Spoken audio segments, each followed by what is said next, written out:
Bien, mis hermanos, una vez más, busquemos el rostro del Señor en oración, no solamente para que nos conceda la gracia de poder hablar de su palabra, sino sobre todas las cosas para que podamos abrazar su palabra, aplicar su palabra, practicar su palabra. Vamos a orar. Señor, queremos darte muchas gracias por todo lo que hemos recibido hasta aquí en esta conferencia. Es sorprendente lo que estamos aprendiendo de tu persona, de tu carácter. Y ahora que vamos a hablar, Señor, de tu fidelidad, tú conoces la debilidad de tu siervo. Ayúdame, Señor, y ayuda a mis queridos hermanos a abrazar tu palabra hoy aquí. Padre, seguramente hay muchos en este lugar que pueden haber venido apesadumbrados, sufriendo con diversos dolores y dificultades. Por favor, Señor, usa tu palabra para consolarlos, usa tu palabra para animarlos, para poder seguir corriendo la carrera con los ojos puestos en Jesús, en cuyo nombre pedimos estas cosas. Amén y amén. En el año 1487, el explorador portugués Bartolomé Díaz fue el primer europeo en navegar por un estrecho bastante peligroso en el extremo sur del África, al que él bautizó con el nombre de Cabo de las Tormentas. Pero cuando Juan II de Portugal se enteró del descubrimiento, rebautizó ese paso marítimo con el nombre con el que se conoce hasta el día de hoy, Cabo de la Buena Esperanza. Porque Juan II de Portugal pensaba que ese podría ser un paso que los llevara hacia las Indias. De paso, 10 años más tarde, el explorador Vasco de Gama demostró que Juan II de Portugal tenía razón. Así que, mis hermanos, aquí tenemos un mismo lugar bautizado con dos nombres completamente distintos entre sí. El Cabo de las Tormentas, el Cabo de la Buena Esperanza. Y alguien ha dicho que sin quererlo, Juan II de Portugal nos proveyó una buena ilustración para la vida cristiana, porque el primer nombre refleja las dificultades del viaje. El segundo nombre refleja la esperanza del destino. Y esa es precisamente la lección que aprendemos del pasaje que vamos a considerar en esta noche en Lamentaciones capítulo 3, un texto sumamente conocido. Les pido por favor que abran sus Biblias en el capítulo 3 del libro de Lamentaciones. Este libro, como probablemente muchos de ustedes saben, consiste en una serie de 5 poemas de lamento escritos muy probablemente por el profeta Jeremías luego de la destrucción de Jerusalén por manos de Nabucodonosor, el rey de Babilonia, en el año 586 antes de Cristo. Durante muchos años los israelitas estuvieron recibiendo la voz del Señor a través de sus profetas, pero ellos decidieron no prestar atención hasta que fue demasiado tarde. La devastación de Jerusalén y el cautiverio babilónico fue uno de los episodios más terribles de la nación de Israel durante el Antiguo Testamento. De hecho, yo no sé cuántos de ustedes alguna vez han visto la destrucción de la ciudad de Berlín o de la ciudad de Dresde después del bombardeo de los aliados en la Segunda Guerra Mundial. Si tú alguna vez has visto un cuadro de cómo quedó Berlín o cómo quedó Dresde, tú vas a tener una idea de lo que Jeremías, el profeta, estaba contemplando cuando escribió el libro de Lamentaciones. En los capítulos 1 y 2, Jeremías nos presenta el lamento desde la perspectiva del pueblo. Pero cuando llegamos al capítulo 3, el panorama cambia radicalmente. Noten cómo comienza el capítulo 3. Yo soy el hombre que ha visto aflicción bajo el látigo de su enojo. Me guió y me llevó en tinieblas y no en luz. Ciertamente contra mí revolvió su mano todo el día. Hizo envejecer mi carne y mi piel quebrantó mis huesos. Jeremías sabía que detrás del poder de los babilonios había un poder infinitamente superior que había usado al rey Nabucodonosor como instrumento de castigo. Era Dios el que al final de cuentas estaba disciplinando a Israel por su grosera idolatría. Pero era precisamente esa realidad lo que causaba tanta desolación en el corazón de Jeremías. El hecho de saber que el mismo Dios se había volcado contra ellos. Noten el versículo 8. Aun cuando clamé y di voces, cerró los oídos a mi oración, cercó mis caminos con piedra labrada, torció mis senderos. Y él está hablando no de Nabucodonosor. Él está hablando de Dios. Mis hermanos, Jeremías estaba navegando aquí por el cabo de las tormentas. Noten el versículo 16. Mis dientes quebró con cascajos. En aquellos días, cuando una nación enemiga cercaba una ciudad, le echaban piedras a los alimentos para que se les rompieran los dientes al comer. Y Jeremías está viendo a Dios como aquel que había hecho eso con la nación de Israel.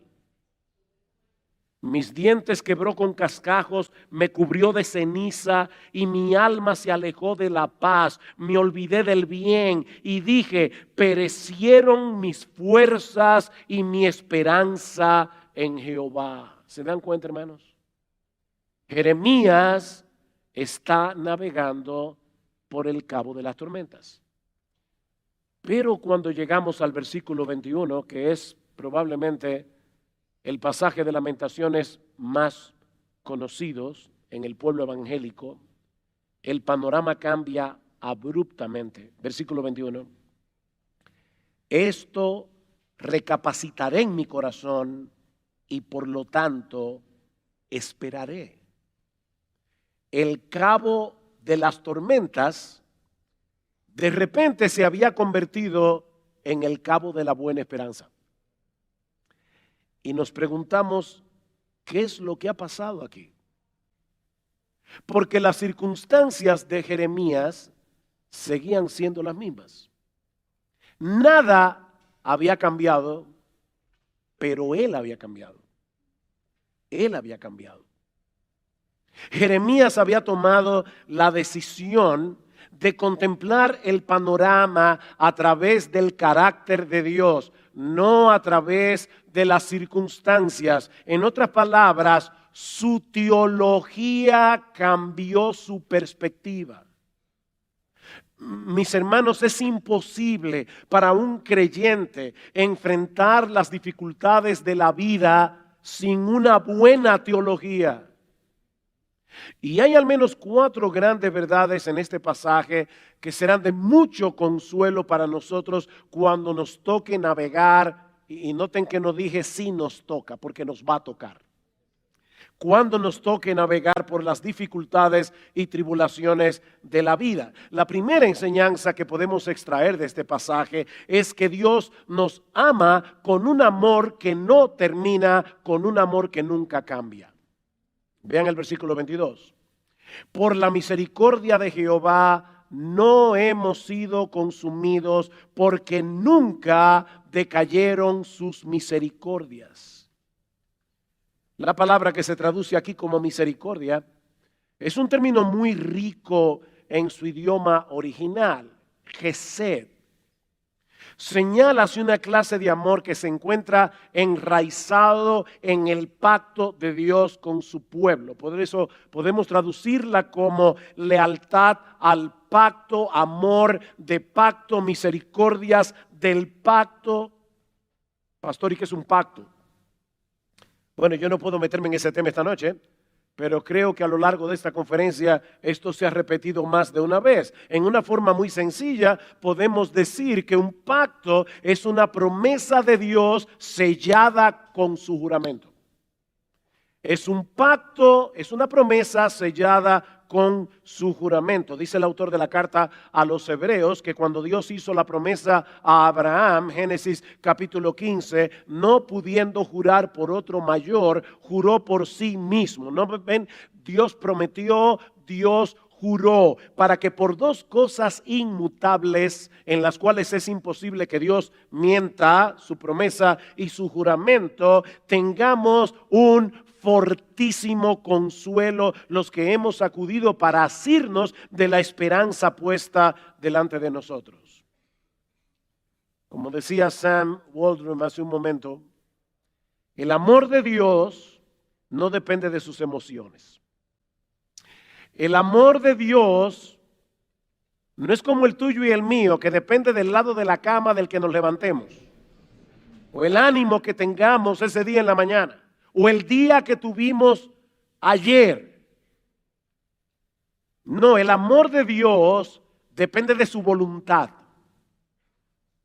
Desde antes de la fundación del mundo, Dios el Padre, escucha esto mi hermano, mi hermana, Dios el Padre hizo un pacto con su Hijo de darle un pueblo, al cual habría de amar con un amor incondicional. Y ahí estábamos tú y yo, con nombre y apellido. Él tomó la decisión de amarnos.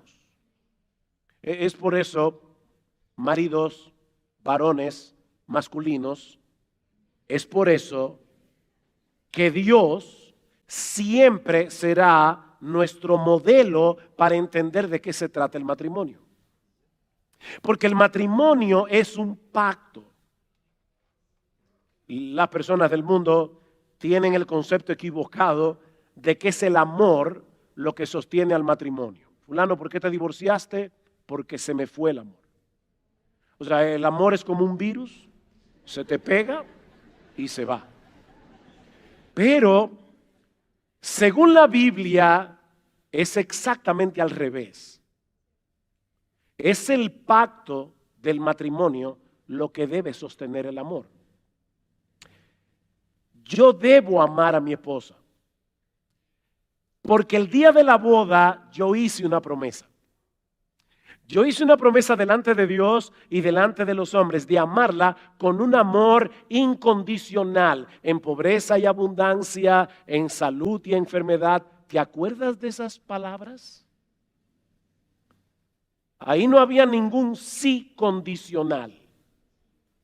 Hasta ahora, y miren que yo tengo 41 años en el ministerio, he participado de un montón de bodas, yo nunca he escuchado un sí condicional en el voto matrimonial. Yo prometo amarte si tú me cuidas, si tú me amas, si tú me haces la comida, si no. Tú prometiste lo que prometiste, igual que Dios. Y por si eso fuera poco, luego que Dios prometió amarnos desde antes de la fundación del mundo, desde toda la eternidad, Dios juró por sí mismo que Él cumpliría su promesa. Y es por eso, mis hermanos, que las misericordias del Señor jamás terminan, porque no dependen ni de ti ni de mí, depende de su bondad.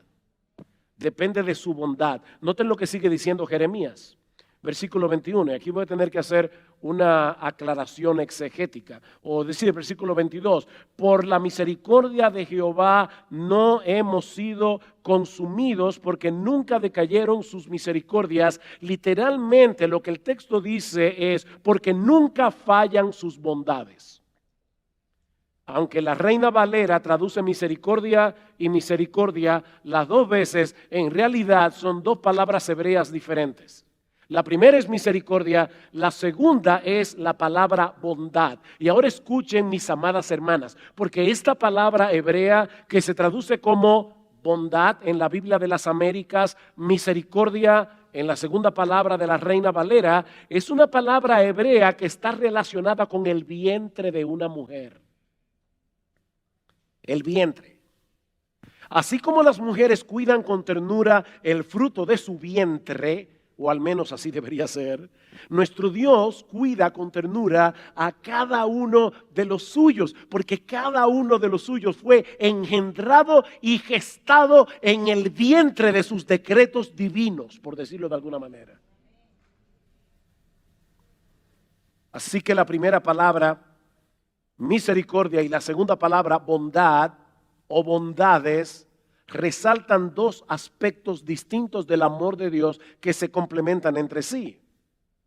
La primera resalta la fidelidad de Dios. Ese es el tema, ese es el atributo que estamos considerando aquí. La fidelidad de Dios a su pacto. Él decidió amarnos, Él prometió amarnos, Él juró que nos amaría y Él es fiel. La segunda palabra resalta la ternura y compasión de ese amor. El amor de Dios es constante y es tierno a la vez. Constante y tierno. Pero hay otra razón en nuestro texto para mantener la esperanza en medio de las circunstancias más desesperadas. Y es el hecho de que Dios renueva sus misericordias y sus bondades cada mañana.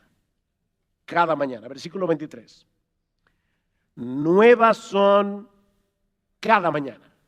¿Qué son nuevas cada mañana? Las misericordias y las bondades del Señor. Son constantes y son novedosas a la vez. Son constantes porque Dios no cambia. Pero son novedosas, escucha esto, mi hermano, son novedosas porque Dios cada día nos presenta oportunidades nuevas para volver a experimentar sus misericordias y sus bondades. Las misericordias y las bondades del Señor son como el maná. Cae del cielo cada mañana. Cada día el Señor tiene para nosotros una nueva porción de su gracia, una nueva porción de sus favores, una nueva porción de su bendición. Piensen por un momento en el amor de los padres hacia el niño recién nacido. ¿Verdad, hermanos, que los niños recién nacidos requieren de muchísimo esfuerzo? Una vez escuché de un hombre que tenía un montón de deudas y alguien le preguntó, ¿y cómo duermes por las noches?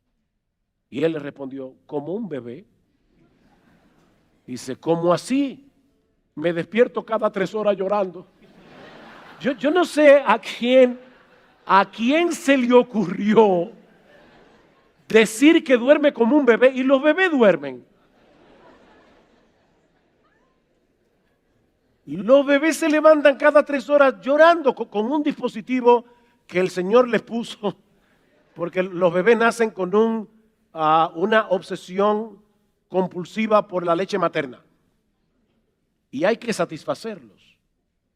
Bueno, mis hermanos, los padres que son aquí saben que yo digo la verdad. Pasamos una noche malísima con el bebé, dormimos como 2 o 3 horas, nos levantamos por la mañana, vamos a la cuna y volvemos a ver al bebé con la misma ternura de siempre. Así somos los padres. El amor de Dios es eterno, es inmutable, es un amor que nunca decae y sin embargo se renueva cada mañana. Porque las misericordias de ayer, las bondades de ayer eran para las cargas de ayer. No nos sirven para hoy. Así que no os afanéis por el día de mañana, Mateo 6:34, porque el día de mañana traerá su afán. Basta cada día su propio mal. Cada día viene con su propia cuota de problemas. Pero mis hermanos, Dios tiene reservado para nosotros un paquete de sus misericordias, de sus bondades, que serán suficientes para enfrentar lo que venga cada día. Cada día. Así que mi hermano, mi hermana, te puedes levantar mañana con esta confianza, y pasado mañana, y traspasado mañana, y si estás vivo dentro de 10 años, y dentro de 15, y dentro de 20, y dentro de 50, porque no habrá un solo día en el que Dios deje de cumplir su promesa. Un solo día. Ninguno de nosotros aquí puede saber con certeza lo que va a suceder mañana. No tenemos la menor idea de las tentaciones que vamos a enfrentar, no tenemos idea de las enfermedades que vamos a padecer, no tenemos idea de los problemas relacionales que vamos a tener con otras personas, a veces dentro de la misma iglesia. De hecho, ni siquiera podemos estar seguros del tiempo que nos reste en este mundo. Pero hay una cosa de la que sí podemos estar absoluta y completamente seguros. He aquí el bien y la misericordia me seguirán todos los días de mi vida, todos los días. La misericordia del Señor nos perseguirá, que es la palabra que se usa aquí. Dios nos persigue para hacernos bien. Así que no hay ningún asomo de duda en lo que Lamentaciones está planteando aquí. Y esto por la tercera razón de nuestro texto, lo que nos lleva al atributo que estamos estudiando hoy aquí. Ya hemos dicho que el amor de Dios nunca termina, nunca cambia, que Él renueva sus misericordias y sus bondades cada mañana, pero ninguna de esas cosas sería un consuelo para nosotros a menos que podamos descansar confiados en la grandeza de la fidelidad de Dios. La grandeza de la fidelidad de Dios. Versículo 23 otra vez, nuevas son cada mañana, grande es tu fidelidad. ¿Se dieron cuenta, mis hermanos, que hubo un cambio aquí? ¿Tú tienes tu Biblia abierta? Mira el texto otra vez. Hasta este momento, Jeremías ha estado hablando acerca de Dios. Pero en la segunda mitad del versículo 23 comienza a hablarle a Dios. ¿Se dieron cuenta? Mírenlo en el texto. Grande es tu fidelidad. Repentinamente su teología se convirtió en una doxología, en una palabra de alabanza.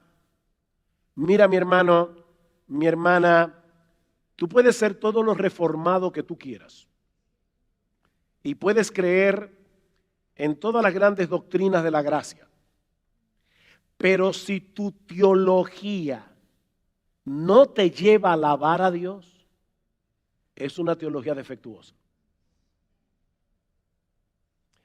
La idea por la que estamos haciendo este tipo de conferencias no es para que salgamos de este lugar diciendo, wow, qué doctrina la que yo tengo. Y encima de eso soy humilde. Si tu teología no se convierte en doxología para alabar a Dios, no a ti, tu teología es defectuosa. La palabra fidelidad que usa Jeremías aquí significa firmeza, constancia, confiabilidad. Nuestro Dios es constante, confiable, fiel. Cuando Él promete algo, lo cumple. No solo porque Él es confiable, sino porque, como ya hemos visto cuando hablamos de la simplicidad de Dios, porque nada ni nadie puede impedir que Dios haga lo que Él se ha propuesto hacer. Yo puedo hacerte una promesa y puedo tener la mejor intención de cumplirla, pero pueden suceder un montón de cosas que se interpongan en mis planes y no pueda cumplir lo que te prometí. A Dios nunca le pasa eso, porque para eso es Dios.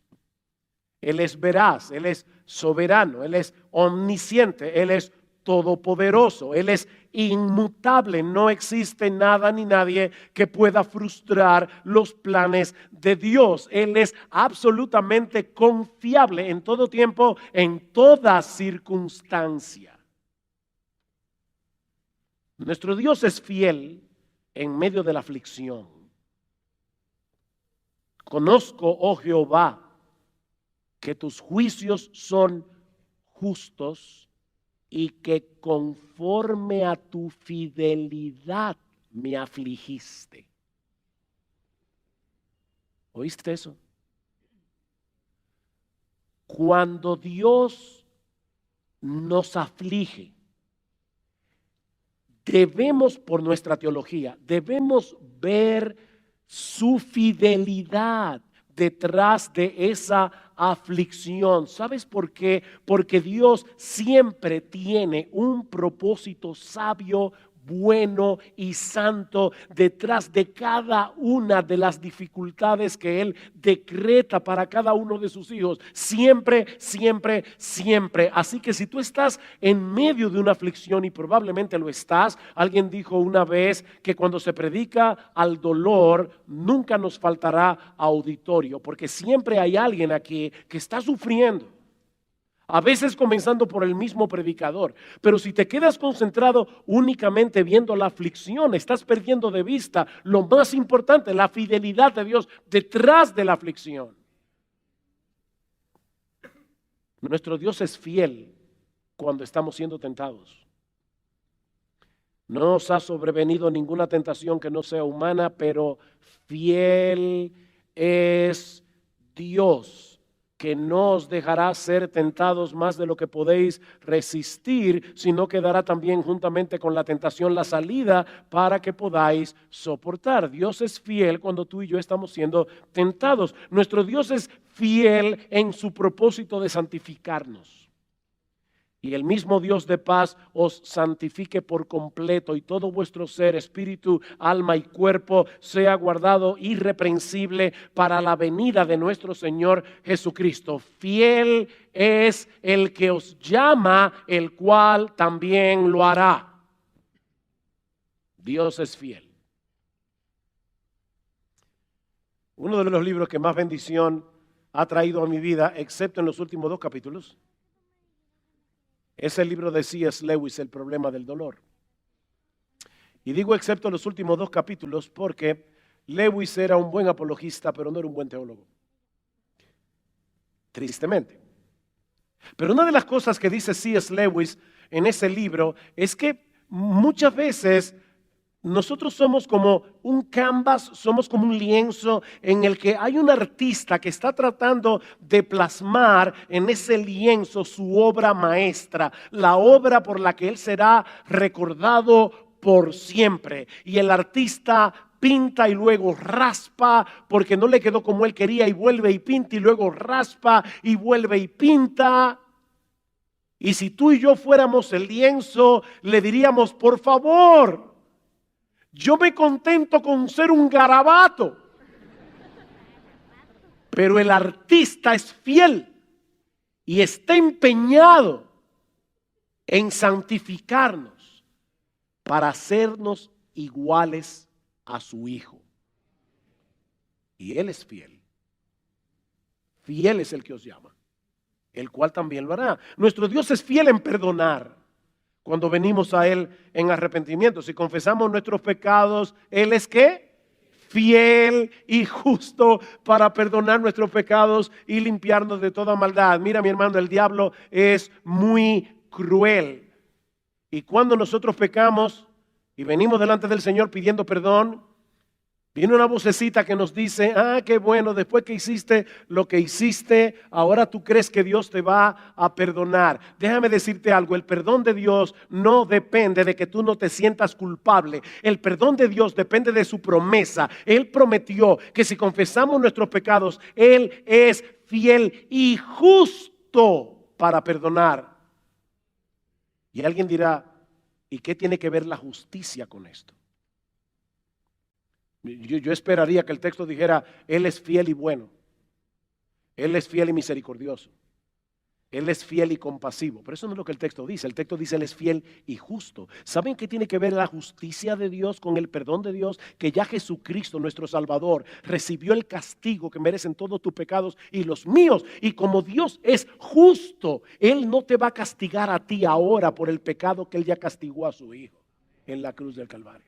Él es fiel y justo para perdonar nuestros pecados. Así que si tú te arrepentiste y le pediste perdón al Señor, no te lleves de tu sentimiento, llévate de la promesa divina, porque Él es fiel y justo para perdonar nuestros pecados.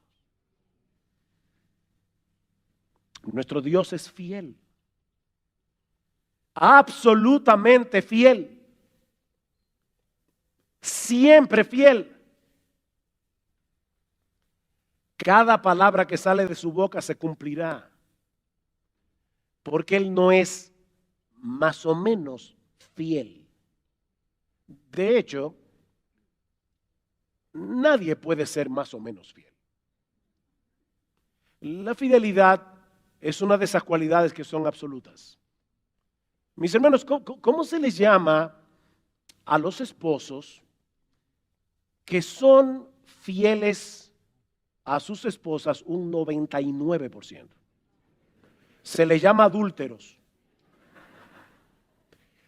Nosotros no podemos relativizar. O tú eres fiel o no eres fiel. Y nuestro Dios es fiel. 100% fiel. Siempre fiel.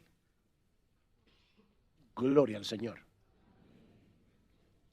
Amén, aleluya, gloria al Señor. Oye, mis hermanos, los gloria a Dios y los aleluyas no se lo ha robado ninguna denominación. Gloria al Señor. Él es fiel.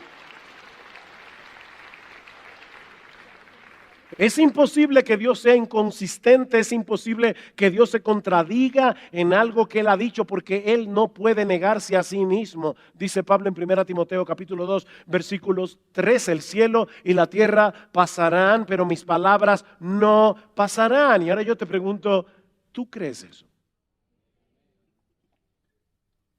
¿Tú crees de verdad que Dios cumplirá con toda seguridad cada una de sus promesas? ¿Tú crees de verdad? Aquí se puede decir amén, pero ¿tú crees que Dios será fiel en cumplir su promesa de que todas las cosas ayudan para bien de aquellos que lo aman? A los que conforme a su propósito son llamados, o que nuestro Dios suplirá todo lo que nos falta conforme a sus riquezas en gloria en Cristo Jesús. Filipenses 4:19. Si Dios no fuera fiel, no podríamos estar completamente seguros de su cuidado cuando tengamos que atravesar por las adversidades de la vida, pero nuestro Dios es fiel. ¿De qué sirve que Dios nos diga que nos ama con un amor que no termina, con un amor que nunca cambia, o que sus misericordias y sus bondades son nuevas cada mañana, si Él no fuera confiable? Pero podemos descansar confiados en esa verdad de las Escrituras porque Él es fiel. Y precisamente porque Dios es fiel, Él es todo lo que realmente necesitamos. Y esa es la cuarta enseñanza de nuestro texto. Vean el versículo 24. Mi porción es Jehová, dijo mi alma, por tanto en Él esperaré. Jeremías parece estar pensando aquí en lo que Dios dice acerca de los levitas en Números capítulo 18, versículo 20, cuando estaban repartiendo la tierra prometida, la tierra de Canaán, entre las tribus de Israel, dice Dios a los levitas: no tendrás heredad en su tierra, ni tendrás posesión entre ellos. Yo soy tu porción y tu herencia entre los hijos de Israel. Es como si Dios estuviera diciendo a los levitas: cuando lleguen a la tierra de Canaán, yo no voy a darles nada allí, porque yo seré vuestro todo. Yo seré vuestra porción. Así que la porción que les tocó a los levitas no solo era suficiente, era demasiado. ¿Oíste eso? No solo era suficiente, era demasiado. Es la misma idea que expresa David en el Salmo 16. El Señor es la porción de mi herencia y de mi copa. Tú sustentas mi suerte. Las cuerdas me cayeron en lugares deleitosos. Es como que estuviéramos dividiendo la heredad de cada uno de nosotros con una cuerda, y dice: bueno, esta es la porción que te toca a ti. Y dice David: las cuerdas me cayeron en Jehová, me cayeron en lugares deleitosos, y es hermosa la heredad que me ha tocado. Los babilonios podían destruir la ciudad de Jerusalén, podían destruir el templo, pero no podían quitarle a Jeremías su posición más valiosa: Dios mismo. Dios era su porción, y eso era más que suficiente. ¿Tú recuerdas las palabras de Asaf en el Salmo 73 cuando él percibió en su corazón el veneno de la envidia? Cuando comenzó a percibir la prosperidad de los impíos. ¿A quién tengo yo en los cielos sino a ti? Y fuera de ti nada deseo en la tierra. Mi corazón y mi carne desfallecen, mas la roca de mi corazón y mi porción es Dios para siempre. Es la misma idea de Jeremías: mi porción es Jehová, dijo mi alma, y por lo tanto en él esperaré. Esa es la porción que tú y yo tenemos en Cristo. Una porción gloriosa, una porción 1000 veces suficiente, infinitamente suficiente, y una porción que nadie nos puede quitar. El problema, si somos honestos, es que muchas veces perdemos de vista la realidad de que nuestro Dios es realmente todo lo que necesitamos. Y entonces empezamos a buscar otras cosas. Y Él se vale de las aflicciones, Él se vale del dolor, Él se vale de las dificultades para librarnos de nuestra idolatría y llevarnos de vuelta hacia Él. En otras palabras, Él nos quita un bien menor para llevarnos de la mano a un bien infinitamente mayor: Él mismo. Fue para hacer posible que disfrutáramos esa bendición que nuestro Señor Jesucristo derramó su sangre en la cruz, para que el Dios del cielo pudiera ser nuestra porción y nuestra herencia. Sí, Jerusalén fue destruida en los días del profeta Jeremías, pero no fue consumida, no fue aniquilada. ¿Sabes por qué? Porque Dios había prometido que de la simiente de Abraham serían benditas todas las familias de la tierra. Una promesa que se cumpliría en esa tierra que Jeremías estaba viendo en ese momento destruida por el profeta, por el rey Nabucodonosor. La tierra donde 1000 años más tarde nacería Jesús. Así que Israel merecía ser exterminada, pero si Dios hubiera hecho eso, Él no habría... ¿Qué hago?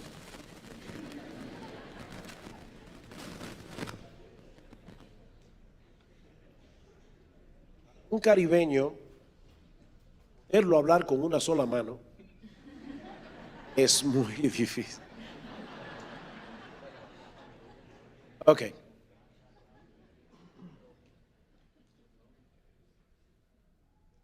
Mis hermanos, Israel merecía ser exterminada en los días de Jeremías. Pero si Dios hubiera hecho eso, Él no habría podido cumplir lo que Él prometió. Él preservó esta nación hasta la venida del Mesías por amor a ti y a mí. La próxima vez que tú leas Lamentaciones, de hecho, la próxima vez que tú leas el Antiguo Testamento, entiende que tú estás leyendo la historia de tu familia. En ti serán benditas todas las familias de la tierra. Yo he saludado en estos 2 días que tengo aquí colombianos, obviamente, guatemaltecos, ecuatorianos, no sé qué otras naciones hay aquí, hasta dominicano, porque Dios es fiel.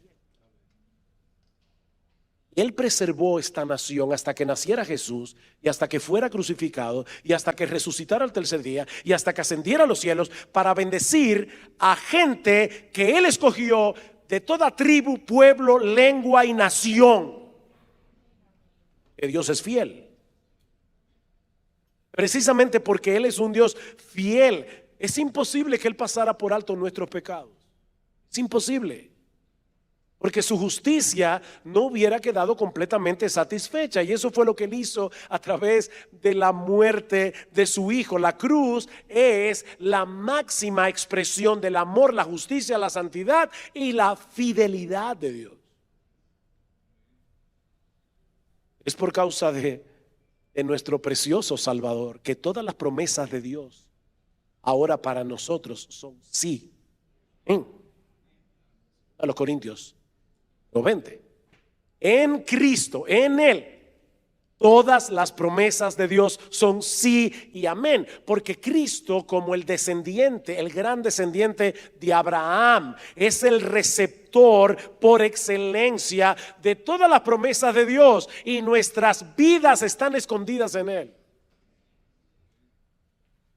Ahora yo te pregunto, mi hermano. Cuando te encuentras de repente navegando por el cabo de las tormentas, ¿eres intencional traer las promesas de Dios a tu mente y a tu corazón de modo que aún en medio del dolor tú puedas cantar: grande es tu fidelidad, aun cuando parece que el mundo se está cayendo en pedazos? ¿Estás almacenando en tu memoria las promesas que Dios nos ha revelado en su palabra? Mi hermano, mi hermana, tu esperanza y tu paz no dependen de las circunstancias, dependen del carácter de Dios. Él es bueno, misericordioso, inmutable, fiel, incluso en esos momentos en que no tenemos la menor idea de lo que Él está haciendo. Si Dios es Dios y nuestras vidas están escondidas en Él por causa de nuestra unión con Cristo, mi amado hermano, mi amada hermana, cuando tengamos que atravesar por el valle de las tormentas, podemos rebautizarlo, llamarlo el cabo de la buena esperanza. Porque estas palabras, como le dijo el ángel a Juan, son fieles y verdadera. Todo lo que dice aquí es verdad.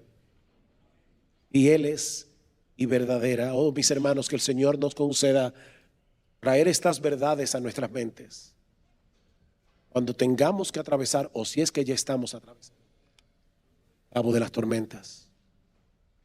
O para decirlos con las palabras de Pablo, y ahora concluyo, Romanos 15:13, el Dios de esperanza os llene de todo gozo y paz en el creer, para que abundéis en esperanza por el poder del Espíritu Santo.